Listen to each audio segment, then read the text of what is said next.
كل ده الحبر، فهبدأ برضه ان انا ايه.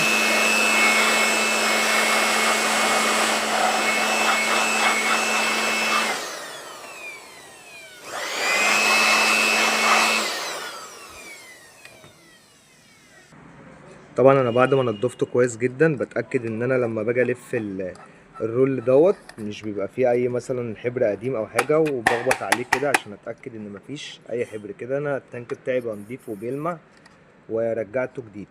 تمام.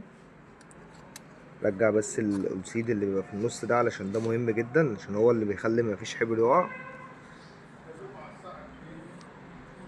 انا بوريك بالتفاصيل بالظبط تعمل ايه علشان ما تبقاش في حاجه فاتتك في الفيديو. صدقني الفيديو ده مهم جدا وهيفيدك جدا جدا جدا. تمام.